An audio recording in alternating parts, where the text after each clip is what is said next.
What's up, YouTube? Welcome to this video on the service interface layer pattern. This is a very common pattern, as in some people might be using it even without knowing that's what they're doing. And of course, some people are misusing or incorrectly implementing that pattern. But nonetheless, it's something that has been around for quite a few years, at least 10 years or so. But in this video, I want to start off with the motivation or genesis for why I started to use this pattern. I didn't know it to be this pattern at that point, but there was something that drove me to get there. And then it's later on, many years later, that I realized that this is what I've been doing. And I've been doing it since. So for the most part, from the beginning of my software career, I've been doing this. So barring probably 1 year. And then the basic premise of the domain facade and stuff behind that, which will also be talked about to a certain extent here, because they kind of go hand in hand, I've been using since before C#, so that was before 20 years, and essentially since 1997, 98. So that time frame, I've been using the same thing. Of course, implementation details, I'll point out like where certain things have of course changed, but conceptually it's the same. And of course, I want to show you or explain to you why in this video, why this pattern is actually very key. I think from my personal experiences with various people, various teams in various companies, I find this is something that people don't recognize and they don't understand how once they do this sort of thing, so many other things become simpler, right? So that'll all be divulged in this video. Chapter markers will hopefully help you navigate if you want to skip things. So starting with this slide here, this is the sort of the end game where there is a service interface layer, and these are layers, meaning for me, a layer is a conceptual thing. It's not a physical thing, as it's not deployed on different machines. It's within the same application, but you understand them to be a layer.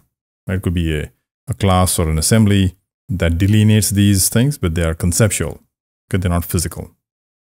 Right? So let me just, for the moment, just think of this as a black box. I frequently call this the black box for the system, this dotted line here and everything in it. And don't concern yourselves with this part as yet. I want to just focus your attention here on the service interface layer itself.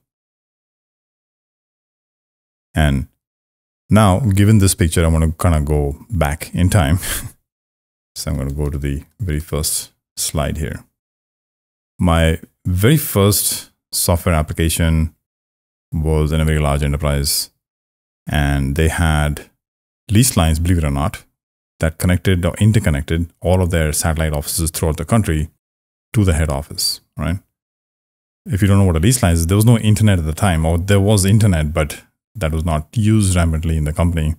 But since the company existed well before the internet, the company's offices in the various states or various other areas other than the head office were all interconnected through lease lines. And these were typically, at the time, 28K, 56K lease lines. It's only later on when I came in, we were starting to build network-based applications that were GUI-based, that we needed to up the bandwidth. I think they were T1. I'm not sure what the bandwidth of T1 is. Is it 256K? I can't be sure, but they went from 28 and 56K lease lines to a much higher bandwidth to support this additional network. And there are some stories around that with regards to the constraints that I had from the network and security folks that essentially wouldn't allow me to do a bunch of things. I had to kind of come up with my own stuff at the time. But nonetheless, imagine the scenario here where I had built, and this was in my Delphi days or Delphi days. One of the cool things about Delphi was, and now .NET has that feature many years later, 20 years later, is a single executable. Meaning, when you build an application in Delphi, everything was compiled, or could be, generally was already compiled, into a standalone exe. That's it. So if you would deploy it to a Windows platform, just the exe was required. That's it. No other assemblies, nothing required from the operating system, just nothing, just an exe file for the most part, right? So that was it. And I had built my first enterprise class desktop application This thing had about 8,000 users across the country. And it worked just fine, except there was a few pains. One was I had to go physically because these people were not quite comfortable with PC and things of that nature. So I had to go physically to these satellite offices and deploy and train the application and train the people. And that was a slow process. And what was happening invariably was, as I was moving from, let's say, office to office, doing this deploy, install, train, updates were happening. I had to go back through the whole cycle, and that was becoming a bit painful. Just then, I was introduced to, I was very aware of TCP/IP. I wouldn't say very aware, but I was very clued into it. And I used to be making all kinds of weird things with TCP/IP at the time. And I knew about the internet. And I said, you know what if I could have, and I discovered web applications. This is ISAPI, for those who know what an ISAPI is. And ISAPI stands for, it's an acronym, IS Internet Server Application Programming Interface. It's still valid today, and IIS and other web servers still have that same API, and all our applications that are web-based invariably kind of work through that API. Of course, I was doing this in Delphi, so it's very low level, like a C++, and so you were actually plugged into the web server directly. There was no isolation layer like we have with ASP.NET, which some would argue that that's, thank God for that. Anyway, I was playing with web applications, and there was no help on the internet per se, so I was kind of on my own for the most part. And I said, if I could have a web application, I could deploy this to our servers here, and the users could just use the browser. I mean, how cool is that? We were hardly getting used to using browsers for just the internet, and I was thinking about using these for web applications. HTML was fairly limited. There was no CSS. There was no JavaScript. There was alert. I think that was kind of the only thing that was there. And HTML had its own styling within the tags, but there was no CSS per se. Anyway, to cut a long story short, I decided that I'm going to build a web application. So I got this GUI application deployed in already hundreds of places, machines and places. And I wanted to now take this to the web, make it a web application. And immediately I discovered that I had to refactor my GUI application such that sort of the business side of things was decoupled from the UI side of things, right? So the first iteration, or the first refactor, if you will, was this, where my desktop application was split up into, and this was generally just another DLL, but it was agnostic of the desktop button click events and things of that nature. And whatever information was captured in the forms, if you will, in the windows and edit boxes, text boxes, was sent as method parameters to the business module, right? And then the business module talked to the database across the wire. Okay, these were the lease lines, right? So that was my first iteration of sort of decoupling this application that seemed like it was all coupled together to this, where the business module was separate from the UI, which then allowed me to do that, where I could have the same business module. So the exact same code base that was here was now sitting behind IIS in an ISAPI. I've skipped the IIS part over here intentionally. And then the ISAPI application would produce the web pages that then would make requests back, would then talk to the business module that would talk to the database. So these two business modules were the same, as in exactly the same code. And right away, you can imagine that I was pretty thrilled with this idea that I could have, for the most part, the same application, barring the UI parts, deployed as desktop application, as a web application, not having to rewrite anything. Any updates I made were just dropped in the ISAPI. And then as I deployed that same application on other desktops, they got the newer updates. And of course, somebody else would have to go back and send the updates to the previous users and so on. But this was my first iteration of separating out very clearly the UI aspects from the business side of things, right? And then immediately I could see that the business, what I call the business module at the time, in Delphi we had various modules, web modules and data modules, and it was just a name. It was basically a class, but they had these names. And so I called my business module. That eventually evolved to this scenario. And remember that even though the internet existed, the company as a whole didn't trust the internet. So we kept the internet at an arm's length. We continued to use our lease lines for all of our business requirements. And this access to the internet was, through firewalls and stuff like that. Oh, and the other thing was power users. There were some users just wanted to use the desktop GUI because it was just a lot more capable. In those days, you didn't have things like drag dropping and a whole bunch of other features in browsers. You only had 5 controls. You had a checkbox, a radio button, a drop down, a list, and a button. That was pretty much all there was. And so they wanted to use the Delphi desktop application. And I wanted to move towards web applications. I was caught between this place where I said, you know what, but how do I give the users what they need? Some of them, not all of them, yet can I get the benefit of what I just discovered, which was the web applications and stuff. I'm talking about it this was in 1997, right? So well before anything else came about. Regards to there was no Facebook and Twitter and all these were way before that. And so I said, okay, here's my web application that talks to an ISAPI and the business module and database. What if I can make this desktop application also sort of talk HTTP, if you will, and pretend like it's a browser and come in through the ISAPI and make requests for data. So it could paint the UI.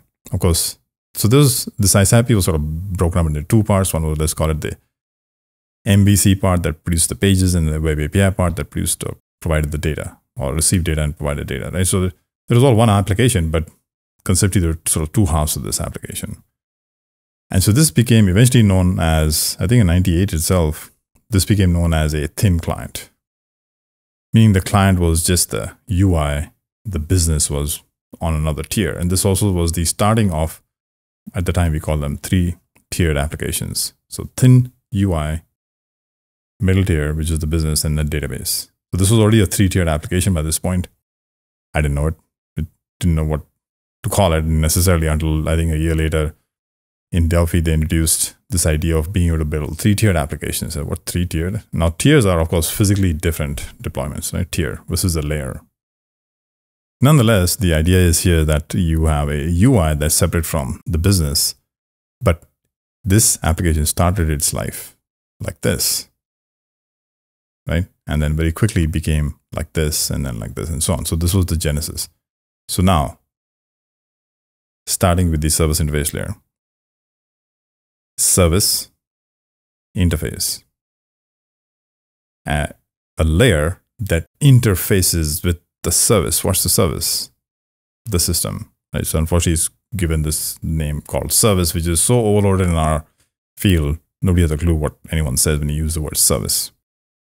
In this particular case, it means the system.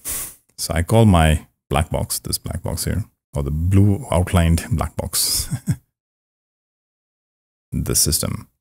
And the system has got all of the functionality you require, whatever it is that you are building, be it a game or a business application or what have you.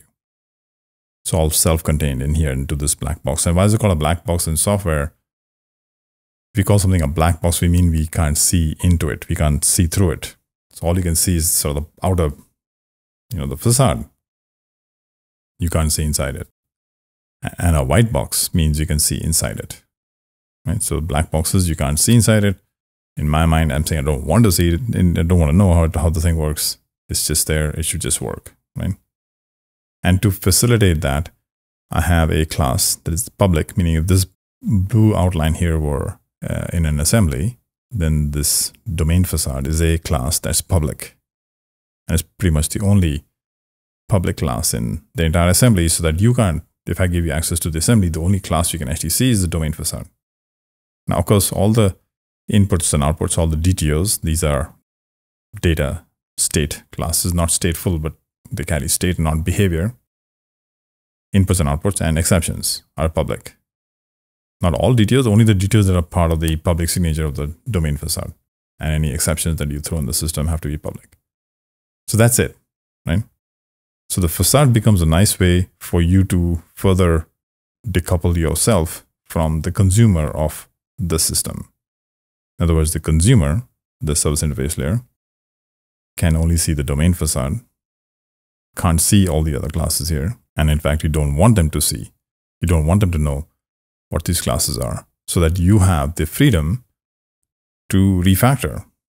And again, by refactor, just so we are clear, refactoring means the business requirements have not changed. You're simply re-implementing, refactoring the implementation. Right? You're not trying to account for new requirements.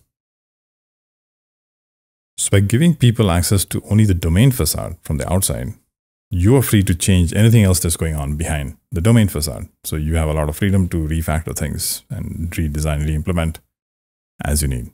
Okay. On the consumer side, meaning the service interface layer side, the discoverability of all the features of your application, domain facade dot, and you see the whole list. Some people don't like the facade because it's so used. They call it, it's got the kitchen sink and everything else. And if you abuse it, yes, but don't abuse it. It's up to you. You're writing it. It's not like you're inheriting from somewhere else. You're not buying it from like a third-party vendor. You're creating that class on your own. Just make sure it doesn't cross certain boundaries, certain lines. And I'll explain what those lines are. But what does your system do? The service interface layer can simply say domain facade dot, and it's going to get to see all the things you can do, all the inputs and outputs, and that's it. There's no confusion. For the most part, anyone that has access to your system can figure out how to use it, because of course they're using it because they're in need of those features. So it's not like you have to explain the features to them, and they'll discover through the domain facade dot, and they'll just get on, right? So for the rest of this conversation, I'm not so concerned with what's on the inside here. Okay, just focus on the domain facade and the black box. The domain facade is the only public thing you see from the outside. The black box, the system, and the service interface layer, right? The service interface layer, once again, is this layer or a virtual concept. It's not a tier, right? It's a virtual thing. Could be in a different assembly, different application, like a project in Visual Studio. And it interfaces with your service, the system. So maybe I should call it a system interface layer instead of service interface layer. But that's what it is. It's the system. And this service interface layer is essentially, could be one of many things. So over here, I'm showing you one version of that service interface layer. In this case, it is a ASP.NET application of sorts, whether it's an MVC or web API, you can't really tell from this, but there are controllers, there's middleware, and that's considered the service interface layer. So your ASP.NET application, be it a web API or MVC application, is considered the service interface layer. What if this were a console application? Same thing. The console application would be considered the service interface layer, and so on and so forth. So the idea is that your system is therefore agnostic of where it is deployed. What I mean by where? Where meaning environment, platform, in what context? Is it a console application? Is it a web application? Is it ASP.NET Core? Is it ASP.NET? Doesn't matter. And that's the point of this whole design. This service interface layer is swappable, if you will. It can be different things. It's a means to interface with your system. So your system, if it is in a black box, you can use it anywhere, provided you have that clean separation between the service interface layer and the system, right? The business module and the UI, to keep it simple. But if an MVC application is the UI, then keep the business separate from the MVC application. Now, separate doesn't necessarily mean in a separate assembly, right? But if you're getting started with this whole thing, I would say make it a separate assembly so that you can test out your theories. What I used to do back in the day, just so I could make sure I'm not ever crossing that fine line or bridging the gap or coupling these things inadvertently, would be I would take the same business system and use it from a console application. And if I worked everything from the console application, I've not crossed any boundaries, right? Nothing is broken yet. Nothing has been coupled tightly to the web side of things. And we'll actually do some of that here, okay, once I just go past this whole thing to show you how that would work. All right, so one example is the service interface layer. Of a service interface layer, of course, is that this could be an ASP.NET application, but it could be any one of these things. In other words, what I'm showing you here is examples of what is a service interface layer. A console app is a service interface layer. An ASP.NET Web API is a service interface layer. An ASP.NET MVC is a service interface layer. A WinForms application, the WinForms part is the service interface layer. So if you want to use your system from here, essentially you're saying somewhere in the form or wherever you need to from the form, you're saying domain facade dot something. And that domain facade potentially is in a different assembly. If you're building a background service, the same thing. A Windows service, same thing. These are all examples of a service interface layer.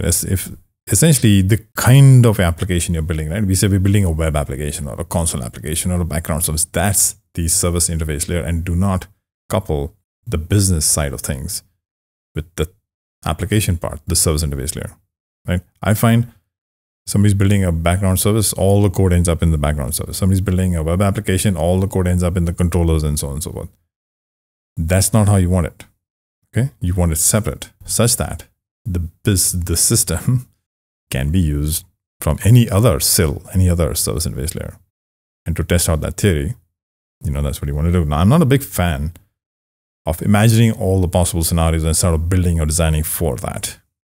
Okay, so even though I'm saying this is a good reason to do it, doesn't you can go from different applications to different types of applications.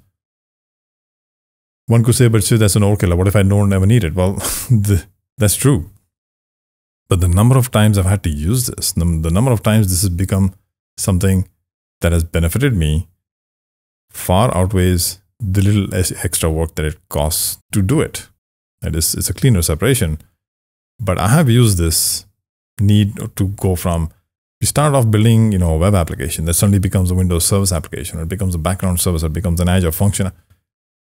In fact, right this minute, there's a project of mine that has three projects, three applications that are potentially going to be moved to Azure functions because they are the perfect candidate for Azure functions. So they started their lives as, in one case, one of them was all three of them are actually worker services, Azure worker services, now becoming Azure function apps. And this happens so many times in my career that this becomes the de facto standard. Now, this is not limited only to my .NET C#, my work, as in, what I do professionally. Even my IoT applications, IoT projects are built like this. So these are, if you don't know what IoT is, these are Internet of Things, and the things are devices that are built using microcontrollers and a bunch of electronic circuitry. But the microcontrollers are programmed in C++, and that code looks like this, which is there's a service interface layer. In the IoT world, that's generally called a HAL, or at least I call it a HAL, which is a hardware abstraction layer. Same idea, UI abstraction layer, hardware abstraction layer, call it what you want, right? And the idea being that I can build my application, the bulk of the logic, in Visual Studio using C++, a specific version, of course, of C++, because not all these toolkits support the latest and greatest versions of C++. But I'm in Visual Studio, I have full access to the debugger, code completion, unit testing, all of that. And when it comes time to activate an actuator, like do something, turn the light on or turn the thermostat down, whatever the case may be, it goes to the HAL. But when I'm not on the device, I'm let's say writing out to the console, hey, I just turned on the thermostat or the heater or the cooling, whatever it may be, right? So I'm able to test out my entire application because the system is agnostic of the fact that it's an IoT device. It's just a system.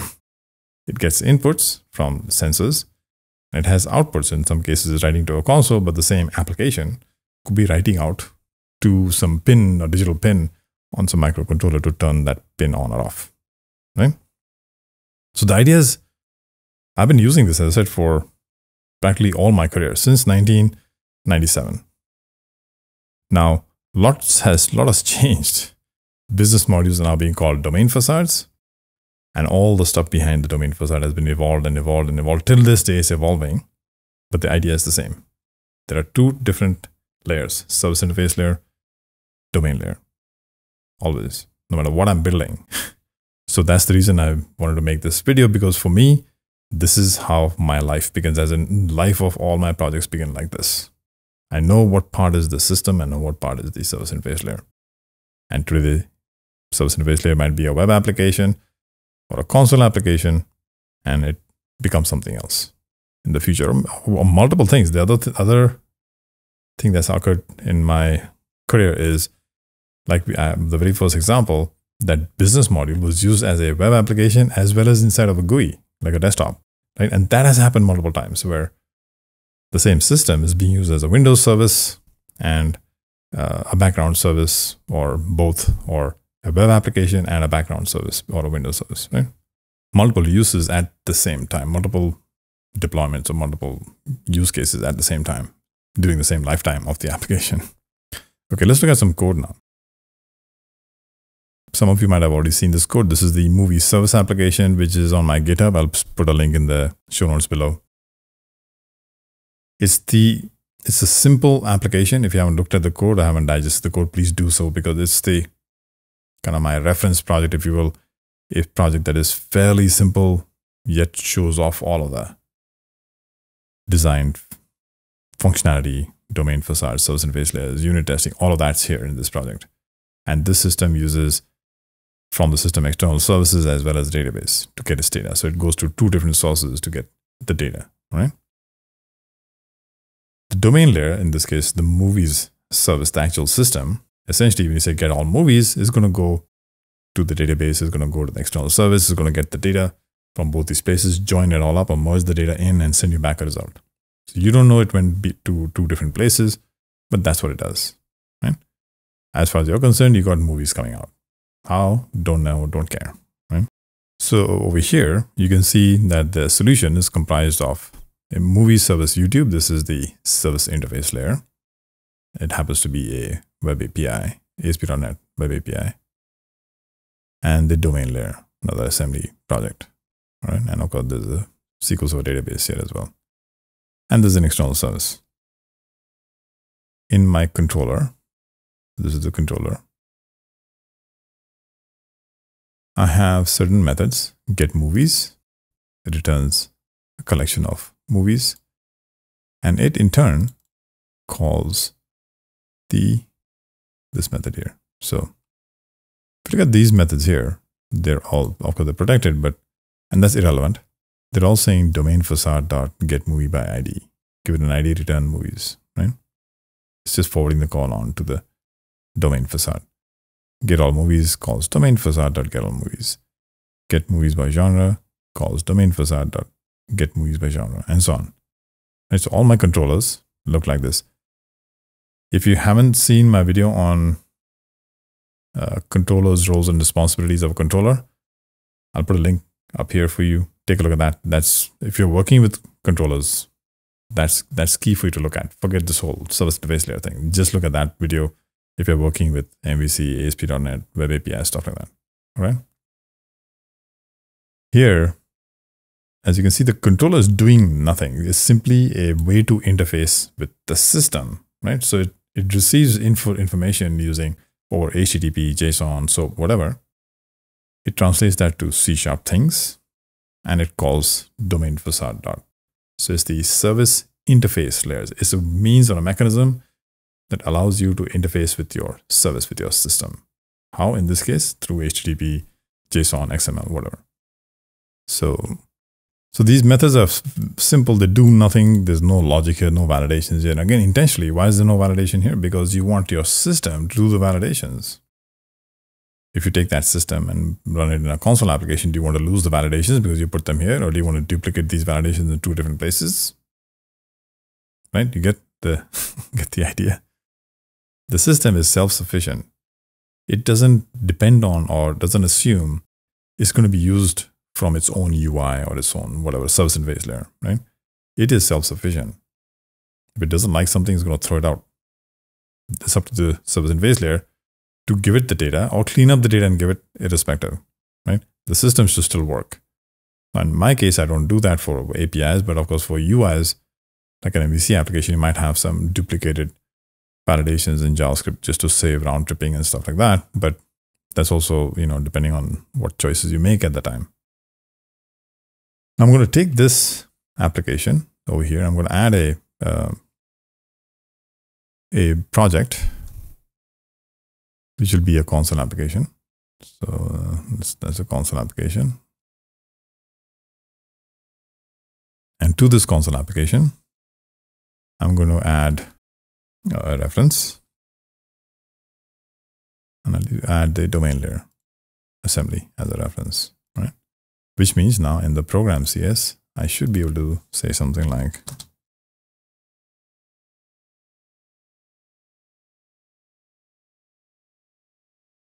it's going to give me the whole namespace here. I'll just take that out. All right. So once I have an instance of a domain facade, I should be able to just call a method on it.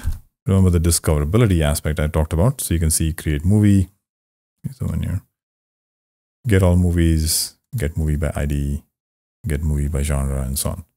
So I can easily discover what's what do I have access to. Now, some people use separate classes for every controller action or separate classes for every controller that you have in your system and all that. And that's fine. I don't subscribe to that style because discoverability becomes super difficult, right? I mean, if the controller is choosing which class to use and which method to use, I don't understand what is the benefit you're getting, right?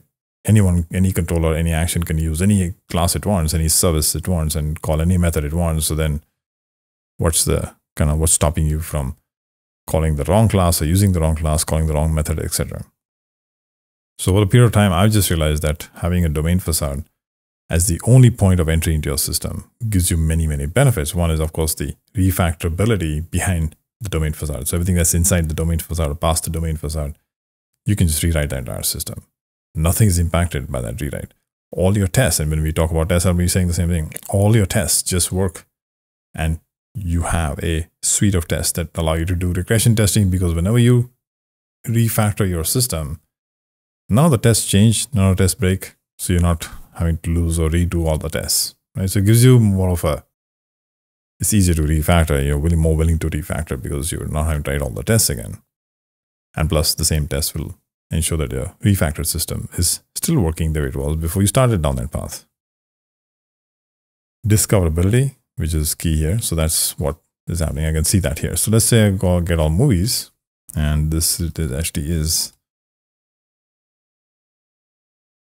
but it's available, right? Yeah, so it's available. So I need to make this asynchronous.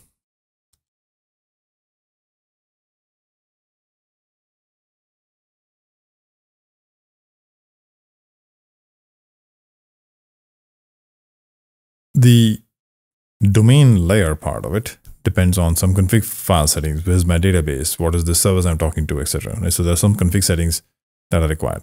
The way that I design these systems is that the domain layer, being self-sufficient, will do its own configuration system. It basically has no dependency on, like in ASP.NET, the dependency injection framework, which means when you take this to a console application, it's not expecting to be bootstrapped by some IOC container, IOC framework that doesn't exist in console applications, right? So your configs, configurations, logging, all of that is built in. So it does use configuration, but it's not depending on something from the outside bootstrapping the application, right? It'll sort of bootstrap itself. So when I run this application without the config file, it's going to complain saying, hey, where's my XYZ? Or in this case, it's going to say, where's the file? Because first thing it does is look for the file. Then it looks for things inside the file and so on. So I'm going to skip through that process. You can certainly do this on your own. It is going to give you very specific, or indicate to you very specific problems, things that are missing. So you can literally sort of fill out the config file by looking at the exceptions it gives you. Right? I'm going to skip that process. I'm going to take the config file from here, and I'm going to drop it into the console application. Okay. Once that's done, this should work, right? So I'll wait it.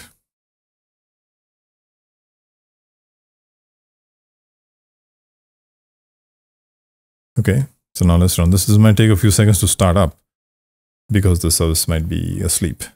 But let's check this out. Essentially, you should see some movies coming back. And remember also that the movies are coming from two different places. There's a local database or local network database, as well as a external service. Well, that's how the web application part works. So you can see all these movies that have come in. There are some movies. These are movies that are coming from the database. So that right now there's 4 movies from the database. The rest of them are coming from this external service, right? Just make that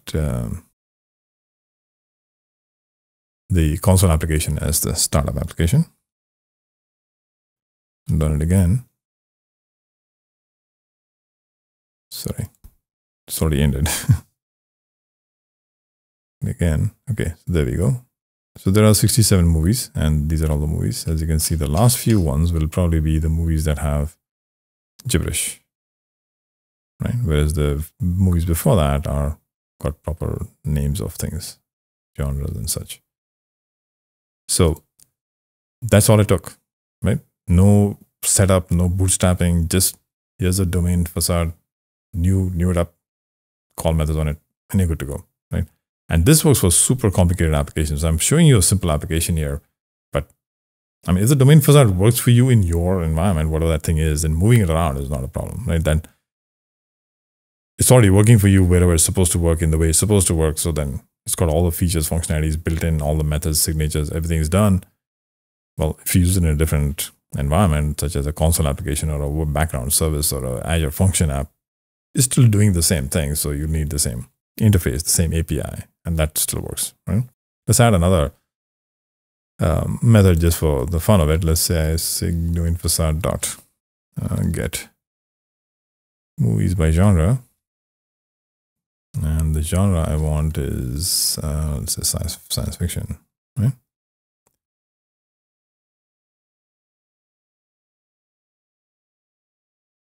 Okay, let's check that out. So it's doing 2 calls. And in this case, these are 23 science fiction movies, and let's just verify their genre, science fiction, right?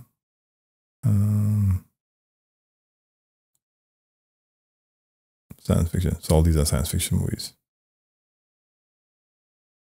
So hopefully this has demonstrated to you the ease with which you can take applications from different things, like different, I don't know what do you call them, deployments or styles of applications to different other styles of applications. But also the importance of doing this, or separating out this service interface layer from the domain layer, and having this, in the case of domain facade, having a single point of entry into your entire system, thereby decoupling your implementation, the stuff behind for you guys, this domain facade and things enter from here, then the stuff behind the domain facade is, you can't see it, it's not visible, and so you're free to change it without impacting consumers of your system, including your own controllers and what have you that's using your system, right? So you're able to refactor things. And of course, the service interface layer giving you the ability to migrate applications from an ASP.NET application to an Azure function app or a background service or a console app or Windows service, whatever, right? All right. I hope you found this video useful. If you have, please give me a thumbs up, and I will see you next time.